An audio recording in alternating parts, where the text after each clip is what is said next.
Hello बच्चों, कैसे आप लोग? आई होप कि आप लोग स्वस्थ हैं, मस्त हैं, पढ़ाई व्यस्त हैं। सो आज की इस एपिसोड में first all of I will detail की जो एपिसोड होने वाला है वो बहुत ही क्रेजी एपिसोड होने वाला है। बिकॉज आज के इस एपिसोड में हम लोग डिस्कस करने जा रहे हैं वेव ऑप्टिक्स। आप सही सुने, वेव ऑप्टिक्स। सो अभी तक हम लोग जो टॉपिक पढ़ रहे थे वो रेज ऑप्टिक्स था। आज की इस एपिसोड में बहुत ही दमदार और बहुत ही you can say highly weighted chapter को पढ़ने जा रहे हैं। वेव ऑप्टिक्स क्लास 12th का सबसे टॉप मोस्ट चैप्टर जो एडवांस और जेई मेंस और दर्जनों एग्जाम में ऐसे पूछते रहते हैं क्वेश्चन।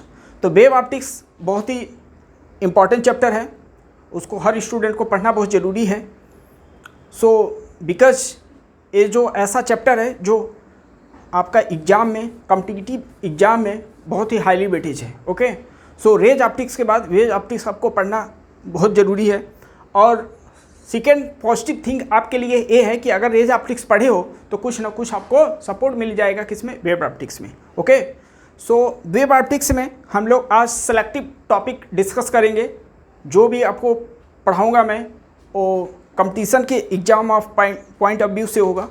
फर्स्ट ऑल हम लोग डिस्कस करेंगे कि वेव ऑप्टिक्स में इंटरफेरेंस पढ़ना चाहेंगे। क्या पढ़ना चाह रहे हैं? इंटरफेरेंस। तो वेव ऑप्टिक्स है अपना, वेव ऑप्टिक्स का आज शुभ आरंभ कर दिया जा रहा है। वेव ऑप्टिक्स में फर्स्ट ऑल आप पढ़ेंगे हम लोग इंटरफेरेंस। क्या पढ़ेंगे? इंटरफेरेंस पढ़ने चाहेंगे। सो आज हम लोग टॉपिक क्या पढ़ने जा रहे हैं बेटा? इंटरफेरेंस। सो इंटरफेरेंस ऑलरेडी क्लास 11th में आप पढ़ चुके हो, वही आपका इंटरफेरेंस है। बट वहाँ पे वेव का, यहाँ पे क्या हो रहा है? लाइट का हो रहा है। लाइट भी अपने आप में वेव ही है। सो वेव भी बोल सकते हैं, लाइट भी बोल सकते हैं। तो स्पेशली यहाँ पे जो हम लोग इंटरफेरेंस करा रहे हैं वो किसका करा रहे हैं? लाइट का। तो लाइट का कहीं इंटरफेरेंस जब होगा तो रिजल्टेंट आपको वेव मिलेगा, रिजल्टेंट आपको लाइट मिलेगा। उसी का आपको इक्वेशन लिख के और उसी का डेरिवेशन हम लोग को करना है, और जो रिजल्ट आएगा उसी को याद करके दो फार्मूले बेस पे क्वेश्चन आपके बनते हैं। तो उसको फर्स्ट ऑल हम लोग डिस्कस करने जा रहे हैं। तो उसको स्टार्ट करने के पहले आपको समझना पड़ेगा बेटा इंटरफेरेंस क्या होता है। क्या होता है इंटरफेरेंस? तो कुछ आप 11th में ऑलरेडी पढ़ चुके हैं इंटरफेरेंस। तो इंटरफेरेंस का बेसिकली मतलब है superposition of the two wave. अगर कोई आपसे इंटरफेरेंस पूछे, आपके पास समय न हो, तो आप बोल दो यार ठीक है, superposition of the two wave. Superposition का मतलब क्या होता है? सुपरपोजिशन का मतलब होता है बेटा वेक्टर एडिशन। कहीं टर्म आ रहा है, पूरे फिजिक्स में आपको बता रहा हूँ, सुपरपोजिशन का टर्म आ रहा है, इसका मतलब क्या हो गया? Vector addition. तो वेक्टर एडिशन को ये हम लोग क्या बोलते हैं? Term superposition. तो बहुत तो स्टूडेंट घबरा देते हैं यार ठीक है, टर्म क्या लिखा है? सुपरपोजिशन। ऐसा कुछ नहीं है। सुपरपोजिशन का मीन्स बेसिकली क्या है? वेक्टर का एडिशन। तो यहाँ पे दो आपके जैसे वेव हैं तो उनका डिस्प्लेसमेंट होगा। तो displacement first wave, second wave, या फर्स्ट लाइट, दो लाइट है तो उसका डिस्प्लेसमेंट कुछ होगा, और जो रिजल्टेंट वेव मिलेगा उसका भी डिस्प्लेसमेंट। और डिस्प्लेसमेंट अपने आप में क्या है? वेक्टर क्वांटिटी है। तो यहाँ पे जो रिजल्टेंट निकालेंगे वो सुपरपोजिशन का हेल्प लेके, ठीक है। तो अगर इंटरफेरेंस पूछा जाए तो बेसिकली आप क्या बताओगे? Superposition of two wave. Okay, two wave का सुपरपोजिशन की क्या बोलते हैं? इंटरफेरेंस। इतना आप बता देना और तामझाम में नहीं पढ़ना है। ओके, अब जो इंटरफेरेंस होगा वो किसका होता है बेटा? सोर्स होगा। जो लाइट निकलेगा कहाँ से निकलेगा बेटा? सोर्स से निकलेगा। देखते रहे अब मैं कैसे बता रहा हूँ उसको, ठीक है। इंटरफेरेंस कहाँ से होगा? सोर्स से। अब सोर्स का टर्म कंडीशन क्या होना चाहिए? जैसे लाइट का इंटरफेरेंस तो हो रहा है, तो लाइट कहाँ से निकल रहा है वो उसके बारे में थोड़ा स्टडी करना, उसका प्रॉपर्टी क्या। तो सोर्स कैसा होना चाहिए? सोर्स होना चाहिए बेटा कोहेरेंट। कैसा होना चाहिए? कोहेरेंट सोर्स होना चाहिए। तो बहुत बार एग्जाम में आपसे पूछता है कोहेरेंट का मतलब क्या होता है। तो सोर्स कैसा है? कोहेरेंट सोर्स है। तो कोहेरेंट का मतलब कोहेरेंट सोर्स कैसा होना चाहिए? कोहेरेंट सोर्स होना चाहिए। कोहेरेंट सोर्स का मतलब क्लियर कर दे रहा हूँ आपको। कोहेरेंट सोर्स ऐसा सोर्स होना चाहिए जिसका फ्रिक्वेंसी वेवलेंथ क्या हो? सेम हो। तो पहला सेम क्या होना चाहिए? इसका सेम होना चाहिए फ्रिक्वेंसी। दोनों जो वेव इंटरफेरेंस कर रहे हैं उसका क्या होना चाहिए? फ्रिक्वेंसी सेम होना चाहिए। अगर दो लाइट है, दो आपके पास बल्ब है, दोनों का फ्रिक्वेंसी सेम है तो वहाँ से क्या होगा? इंटरफेरेंस हो जाएगा। अगर दोनों का फ्रिक्वेंसी सेम नहीं है तो इंटरफेरेंस नहीं होगा। तो टर्म कंडीशन तो पहले यही है कि क्या होना चाहिए? सेम होना चाहिए फ्रिक्वेंसी, और सेम ही क्या होना चाहिए इसका बेटा? वेवलेंथ। क्या होना चाहिए, वेवलेंथ। क्या इतना बात क्लियर में आया? क्या दिमाग में कुछ न कुछ 0.00 समथिंग कुछ समझ में आया? अगर इतना समझ में आ गया तो समझ लो फिजिक्स समझ में आ गया। ओके, तो कोहेरेंट सोर्स अगर कोई पूछ रहा है तो क्या बताएंगे आप? कोहेरेंट सोर्स का ऐसा सोर्स जिसका फ्रिक्वेंसी और वेवलेंथ क्या हो, सेम हो। अब रही बात, एक और पॉइंट लिखना है, इसका फेज डिफरेंस क्या होना चाहिए? फेज डिफरेंस होना चाहिए इसका बेटा कांस्टेंट होना चाहिए। क्या होना चाहिए? कांस्टेंट। फेज डिफरेंस कहीं टाइम के रिस्पेक्ट में वेरी ना कर रहा हो, ऐसा नहीं होना चाहिए। तो अगर इंटरफ्रेंस हो रहा है तो फेज डिफरेंस। अब फेज डिफरेंस का मतलब क्या है यार? फेज डिफरेंस का मतलब क्या है? डायरेक्शन से मतलब है। जैसे दो आपके लाइट जा रहे हैं तो कितने एंगल पे हैं, वही से क्या बोलते हैं? Phase difference. एंगल से मतलब है। तो ये टर्म कंडीशन किसके लिए बता दिया बेटा? इंटरफ्रेंस के लिए। क्लियर है इतना? अच्छा, अब कहीं एक टर्म और भी जानते रहना, सेम होना चाहिए, एम्पलीट्यूड भी होना चाहिए। Same amplitude. सेम क्या होना चाहिए? एम्पलीट्यूड। आप एम्पलीट्यूड से ऑलरेडी अवगत हो। अब रही बात, बट ये ब्रैकेट में आपको लिख रहा हूँ, समझना ध्यान से। अगर सेम एम्पलीट्यूड भी होना चाहिए, एम्पलीट्यूड किसके लिए? For good interference. अगर अच्छा आप इंटरफेरेंस कराना चाह रहे हो तो उसके लिए क्या बोलोगे? उसके लिए आप बताओगे कि जो अगर गुड आप इंटरफेरेंस चाह रहे हो तो दोनों का एम्पलीट्यूड इक्वल होना चाहिए। बट अगर आपसे केवल पूछ रहा है कोहेरेंट सोर्स के बारे में तो केवल कंडीशन इतना है। तो बहुत ही की पॉइंट मैं लिखा हूँ, बहुत ही इंपॉर्टेंट पॉइंट लिखा हूँ, इसको सोचो और समझो। ओके, सो अब धीरे धीरे हम लोग पॉइंट पे आते हैं, धीरे धीरे मैथमेटिकली टॉपिक पे आते हैं जो हम लोग का रिक्वायरमेंट है। तो अभी हम लोग समझ लिए लाइट के बारे में, कब इंटरफेरेंस होगा, क्या टर्म कंडीशन होना चाहिए, वो समझ में आ गया। क्लियर है इतना? अच्छा, अब हम लोग समझते हैं बेटा कि अब इंटरफेरेंस करा देते हैं दो वेव का। तो दो वेव का आप डेरिवेशन भी ले लो इसका। तो अगर ये लाइट है अपना, यहाँ से एक लाइट चला, इसका डिस्प्लेसमेंट है y1 और इधर से चला बेटा y2, ऐसे ही चलेगा कहीं पे और जाके यहाँ पे मिल गया, इसका डिस्प्लेसमेंट है y2। ठीक है ना? लाइट है सोर्स, ये सोर्स S1 हो गया और ये सोर्स S2 हो गया। इसका इक्वेशन है A1, इसका एम्पलीट्यूड A1 है sign omega T minus k x. Okay, और इसका कुछ डिफरेंस होगा A2 sign omega T minus k x और माइनस फेज डिफरेंस फाई है। ओके, अभी क्या होता है, इन दोनों के बीच में कुछ फेज डिफरेंस होगा, किसी एंगल से मीट करेगा, तो कुछ जो एंगल में डिफरेंस है वही से क्या बोल रहा हूँ? Phase difference. एंगल में जो डिफरेंस हुआ उसी क्या बोल दिया? Phase difference. क्लियर है? और ओमेगा ऑलरेडी आप 11th में समझ रहे, एंगुलर फ्रिक्वेंसी भी, एंगुलर वेलोसिटी, टी टाइम के है, समझ रहे हो आप, के वेव कांस्टेंट। ठीक है, एक्स और फाई अपना क्या हो गया? Phase difference. और A1 A2 आपके क्या हैं? एम्पलीट्यूड है। A1 A2 क्या है? तो दो लाइट या दो वेव का हम लोग डिस्प्लेसमेंट का इक्वेशन लिख चुके हैं। क्लियर है इतना? तो सब क्लियर होना चाहिए। y क्या बता रहा है? डिस्प्लेसमेंट। a है एम्पलीट्यूड, ओमेगा एंगुलर फ्रिक्वेंसी, और a क्या है? एंगुलर वेव कांस्टेंट बोल सकते हो। ओके, वेव नंबर बोल सकते हो। क्या हो गया? ओमेगा क्या है? इसी के पैरेलल इसका नेमिंग करना। ओमेगा क्या है? Angular frequency. ओमेगा क्या है? Angular frequency. तो के को क्या बोलूँगा? इसी के पैरेलल लिखाओ, एंगुलर वेव नंबर। ए भी तो अपने आप में फ्रिक्वेंसी क्या होता है? नंबर भी होता है। क्या होता है? फ्रिक्वेंसी क्या? नंबर ऑफ ऑसिलेशन पर सेकेंड। तो वेव नंबर। तो ये आप टर्म समझ गए हो। और फाई अपना फेज डिफरेंस है। अब यहाँ से दोनों रेज का क्या होगा? समेशन होगा। दोनों रेज का क्या होगा? इंटरफ्रेंस होगा। अब इंटरफ्रेंस होगा तो रिजल्टेंट एक वेव आपको मिलेगा। उसका जो डिस्प्लेसमेंट है लेट कर लिया y। अब ये y कैसे आएगा? तो अकॉर्डिंग टू सुपरपोजिशन प्रिंसिपल। तो अकॉर्डिंग टू सुपरपोजिशन प्रिंसिपल अगर करेंगे तो y का जो वेवलेंथ हो, इसका जो इक्वेशन होगा लेट कर लिया, इसका जो डिस्प्लेसमेंट है y है, और इसका जो एम्पलीट्यूड है उसको मैं कैपिटल ए लेट कर लिया हूँ, sign omega T minus k x, और माइनस क्या आएगा? फाई आएगा। ये आपका क्या है? वेव का इक्वेशन। जो रिजल्टेड वेव मिला उसका इक्वेशन मैं लिख दिया। उसका रिजल्टेंट एम्पलीट्यूड कुछ अलग होगा, तो रिजल्टेंट जो एम्पलीट्यूड है उसको कैपिटल वाई से रिप्रेजेंट कर दिया, कैपिटल ए से। और वाई जो है इसका, वाई क्या है, रिजल्टेंट डिस्प्लेसमेंट बोल सकते हो, वाई क्या है, रिजल्टेंट डिस्प्लेसमेंट। ओके, तो ये अपना रिजल्टेंट वेव का इक्वेशन मैं लिख दिया, रिजल्टेंट वेव इक्वेशन क्या मिल रहा है, y equal to a sine omega t और माइनस के एक्स और माइनस फाइव, ये जनरल इक्वेशन लिख दिया गया। जो रिजल्टेंट वेव मिला उसका लिख दिया गया। कैपिटल ए क्या है बेटा, एम्पलीट्यूड, रिजल्टेंट एम्पलीट्यूड, वाई क्या है, रिजल्टेंट वेव का डिस्प्लेसमेंट। तो ये जनरल इक्वेशन आपको मिल चुका है, क्लियर है इतना।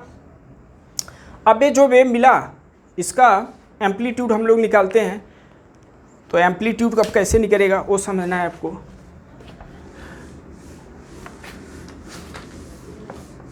तो समझना, एक तो इक्वेशन आपको लिख दिया, इसमें काम कर लिख रहा हूँ जो कंपटीशन में आपसे जनरली स्पेसिफिकली पूछते हैं। ओके, तो देखो क्या है, यहाँ पे सुपरपोजिशन प्रिंसिपल अप्लीकेबल है, मतलब लाभ पैरेललोग्राम को होल्ड करेगा, लाभ पैरेललोग्राम।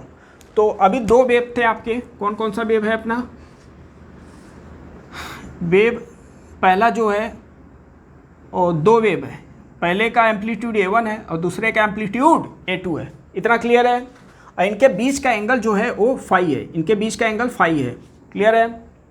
अब ये दोनों क्या है, अब इसका आपको रिजल्टेंट निकालना है, इसका आपको रिजल्टेंट, दोनों वेव का एम्पलीट्यूड क्या है, A1 A2 है, इनका क्या निकालना है, रिजल्टेंट, इनके बीच का एंगल क्या है, फाई क्या है, फेज डिफरेंस। तो अगर रिजल्टेंट निकालना है तो लॉ ऑफ पैरेललोग्राम को होल्ड करेगा, तो रिजल्टेंट जो वेव मिला उसका एम्पलीट्यूड ए है, उसका एम्पलीट्यूड ए है।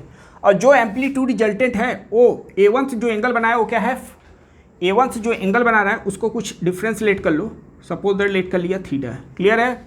तो फाई क्या है, फेज डिफरेंस, दोनों एम्पलीट्यूड के बीच का फेज डिफरेंस। ओके, थीटा क्या है, रिजल्टेंट जो एम्पलीट्यूड मिला वो A1 से कितने एंगल पे है। अब ये लाभ पैरेललोग्राम आप 11th में कर चुके हो, उसी बेस पे आपको करना है, ठीक है ना। तो अब इसका डेरिवेशन नहीं करना है, डेरिवेशन आप देख भी सकते हो, ठीक है ना। डेरिवेशन के लिए ऑलरेडी 11th में कर चुके हो, लाभ पैरेललोग्राम का जैसे डेरिवेशन था वैसे ही है। तो यहाँ पे जो एम्पलीट्यूड मिलेगा, ए का स्क्वायर बेटा क्या मिलेगा, A1 का स्क्वायर प्लस A2 का square plus 2A1 A2 cos phi. बहुत इंपॉर्टेंट रिजल्ट है, ये अपना मिल गया। जैसे आप लाभ पैरेललोग्राम में पढ़े थे, रिजल्टेंट जो आपको मिल रहा है, P और Q दो वेक्टर है, और रिजल्टेंट जो इक्वेशन मिलता था तो क्या होता है, R square equal to P square plus 2PQ cos theta, यही था, बस उसी का पैरेलल है यार। बट यहाँ पे क्या हो गया, एम्पलीट्यूड हो गया, और फाई क्या हो गया, फेज डिफरेंस। फाई अपना क्या है, फेज डिफरेंस, फाई है बेटा फेज डिफरेंस, फाई क्या है, फेज डिफरेंस, क्लियर है इतना। चलो अब करते हैं, अब थीटा क्या है, डायरेक्शन, थीटा भी निकाल लेते हैं। तो जो रिजल्टेंट आपका वेव है, जो रिजल्टेंट वेव है वो पहले एम्पलीट्यूड A1 से कितने एंगल पर रिजल्टेंट वेव मिल रहा है उसका आपको लिखना है, ठीक है ना। तो टेन थीटा लिख रहा हूँ, टेन थीटा को वहाँ पे जैसे फार्मूला था ऐसे यहाँ पे भी हो जाएगा। तो टेन थीटा ऐसे समझो, परपेंडिकुलर अपान में बेस, परपेंडिकुलर क्या हो जाएगा, अगर ए है तो ए भी है, तो ये एंगल कितना बना है, पैरेलल लाइन है तो ए फाई हो जाएगा, तो A2 साइन फाई मिलेगा। तो इसका फार्मूला क्या हो जाएगा, perpendicular A2 sine phi, clear है। अपान में क्या लिखोगे, A1 plus A2 cos phi. तो ये अपना जो रिजल्टेंट एम्पलीट्यूड मिला, वो A1 से कितने एंगल पे बना। कहीं क्वेश्चन में अगर ऐसा बोल दिया कि आप बताओ A2 से कितना होगा, तो फाई में से ए माइनस कर लेना, ठीक है, फाई में से ए माइनस कर लेना, क्लियर है। तो ये आपका रिजल्ट मिल गया। अब इसी पे क्वेश्चन आपसे बन सकता है जनरल, जैसे आप पढ़े थे उसमें लाभ पैरेललोग्राम में, कि जैसे वहाँ पे पढ़े थे ऐसे यहाँ भी करोगे। बोल देगा दो वेव है, दो लाइट है, एक का एम्पलीट्यूड इतना है, एक का एम्पलीट्यूड इतना है, तो रिजल्टेंट एम्पलीट्यूड क्या होगा, तो एक तो ये मिल जाएगा। तो ये रिजल्ट दो लेके आया, दो रिजल्ट आपको याद करना है। अब दूसरा आपको निकालना क्या है बेटा, दूसरा आपको निकालना है इंटेंसिटी। ओके, अब दो वेव जहाँ पे इंटरफ्रेंस कर रहे हैं, दो लाइट जहाँ पे मिला, रिजल्टेंट जो लाइट मिल रहा है उसका इंटेंसिटी कुछ अलग ही होगा, तो उसका इंटेंसिटी ही निकाल रहा हूँ। तो अगर आप एम्पलीट्यूड निकाल रहे हो तो उसी का पैरेलल रिजल्ट, उसी का हेल्प लेके हम लोग इंटेंसिटी भी निकालते हैं। एक्चुअली जो इंटेंसिटी होता है वो डायरेक्टली प्रोपोर्शनल क्या होता है, एम्पलीट्यूड के स्क्वायर। तो अगर प्रोपोर्शनल हटा तो वहाँ पे क्या आएगा बेटा, कांस्टेंट, क्लियर है। तो कांस्टेंट के लेट कर लिया, बस इसी का वैल्यू हम लोग पुट करके हम लोग इंटेंसिटी तक पहुंच सकते हैं। तो दो वेव का अभी जो एम्पलीट्यूड लिखा था, ए का स्क्वायर इक्वल टू क्या था, A1 का स्क्वायर प्लस A2 का square plus 2A1 A2 cos theta cos phi, okay, phase difference. अब इसी को पैरेलल करते हैं तो क्या लिखोगे, अगर पहला जो लाइट है उसका इंटेंसिटी I1 है तो क्या लिखोगे, उसका एम्पलीट्यूड A1 का स्क्वायर होगा। क्लियर है? तो A1 का स्क्वायर हम लोग क्या लिख सकते हैं, I1 अपान में K। ऐसे A2 का स्क्वायर हम लोग क्या लिख सकते हैं बेटा, I2 अपान में K। ऐसे सिमिलरली रिजल्टेंट जो होगा उसका क्या लिखेंगे, A का square equal to I resultant wave का, रिजल्टेंट लाइट का इंटेंसिटी अपान K। बस इसी सिमिलर इसमें वैल्यू रखो। तो क्या लिखोगे यहाँ पे बेटा, देखो I अपान में K इक्वल टू, बोलो क्या लिखोगे, I1 अपान में K प्लस I2 अपान में K प्लस क्या लिखेंगे 2I1 अपान K इंटू I2 अपान में K इंटू कॉस फाई। क्या इतना क्लियर है? चेक करो इतना आ रहा है कि नहीं आ रहा है। एक मिनट, यहाँ पे क्या रहेगा बेटा, रूट। चेक करें एक बार, रूट होगा क्या, यहाँ पे A1 निकालना है, नहीं A1 का स्क्वायर था तो A1 का अगर वैल्यू चाहिए तो रूट में आ जाएगा। ओके, अच्छा अब समझो क्या हो रहा है नेक्स्ट स्टेप में, अंडर रूट के क्या हो जाएगा, K हो जाएगा, K इसमें भी K इसमें, तो K मैं सबको एक कैंसिल आउट कर दिया। क्या ऐसा कैंसिल आउट कर सकता हूँ? यस। चलो अब जो मिला उसे लिखते हैं, I इक्वल टू क्या लिख सकते हैं बेटा, I1 प्लस I2 क्या लिखेंगे 2 रूट में I1 रूट में I2 into cos theta. Again important formula, अगर दो आपके लाइट दिया हो, आपसे पूछा रिजल्टेंट लाइट का इंटेंसिटी क्या होगा, तो ये फार्मूला जिंदाबाद। तो दो आपके फार्मूले आपके मिल चुके हैं। कौन कौन सा फार्मूला, एक रिजल्टेंट एम्पलीट्यूड, रिजल्टेंट जो लाइट है उसका एम्पलीट्यूड क्या होगा, रिजल्टेंट लाइट का इंटेंसिटी का एम्पलीट्यूड, रिजल्टेंट इंटेंसिटी क्या होगा उसका रिजल्ट आ चुका है। फाई अपना फेज डिफरेंस है, I1 I2 आप समझ रहे हो, दोनों लाइट का इंटेंसिटी है। I1 I2 क्या है, दोनों लाइट का इंटेंसिटी, पहले लाइट का इंटेंसिटी, दूसरे लाइट का इंटेंसिटी। अब ये जनरल फार्मूला बन गया है। तो नेट एम्पलीट्यूड भी मिल चुका है और नेट आपका इंटेंसिटी मिल गया। अब जहाँ कहीं पे भी लाइट इंटरसेक्ट करेगा, जहाँ लाइट इंटरफ्रेंस होगा, वहाँ पे जो रिजल्टेंट लाइट मिलेगा वहाँ पे क्या होगा, डार्क भी आएगा, कहीं ब्राइट भी मिलेगा। ठीक है ना? अब देखो ऐसा भी हो रहा है कि दो बल्ब को ऑन किया, वहाँ पे अंधेरा भी आपको मिल रहा है, ऐसा भी दिखाने को मिलेगा। तो ये कर सकते हो आप, मैजिक है। ओके, लाइट ऑन करने के बाद डार्कनेस मिलेगा। तो ये जनरल फार्मूला हो गया। और एक आपको ये डिफरेंस मालूम होना चाहिए, पार्ट डिफरेंस और फेज डिफरेंस में एक रिलेशन क्या है, 2 पाई अपान में फेज डिफरेंस, ऐसे लिखेंगे 2 पाई अपान में फेज डिफरेंस। तो एक तो बहुत इंपॉर्टेंट रिजल्ट है किसमें, फेज डिफरेंस और पार्ट डिफरेंस में। या इसको ऐसे भी लिख सकते हो, फाई इक्वल टू कितना है या 2 पाई अपान में लैम्डा इंटू डेल एक्स। ये आपको एक रिजल्ट याद होना चाहिए, कोई इसी को याद कर लो या इसको याद कर लो। फाई अपना फेज डिफरेंस, डेल एक्स क्या है, पाथ डिफरेंस, डेल एक्स क्या है, पाथ डिफरेंस आप समझ ही रहो। जैसे एक लाइट 10 सेंटीमीटर कवर किया, एक लाइट 8 सेंटीमीटर कवर किया, तो पाथ डिफरेंस, दोनों का पाथ का डिफरेंस, तो 10 - 8 क्या हो जाएगा, 2। और फेज डिफरेंस आप समझ ही रहे हो, दोनों लाइट के बीच का एंगल। क्लियर है? तो कहीं क्वेश्चन ऐसे दे देता कि पाथ डिफरेंस इतना है, λ/2 है, तो फेज डिफरेंस क्या होगा, कहीं फेज डिफरेंस दे दिया, पाथ डिफरेंस। 3 फार्मूला बहुत ही इंपॉर्टेंट फार्मूला है। अब इसी से रिलेटेड नेक्स्ट लेक्चर में हम लोग क्वेश्चन करेंगे। ओके, सो आज इस वीडियो में थोड़ा इंट्रोडक्टरी पार्ट था, इसमें आपको अवेयर किया कि इंटरफेरेंस क्या होगा, इंटरफेरेंस के लिए टर्म कंडीशन क्या होना चाहिए, इंटरफेरेंस जब दो लाइट मिल रहे हैं उसका रिजल्टेंट एम्पलीट्यूड क्या होगा, उसका रिजल्टेंट इंटेंसिटी क्या होगा। ओके, सो इतना रिजल्ट आ चुका है। और फेज डिफरेंस पार्ट डिफरेंस में एक रिलेशन।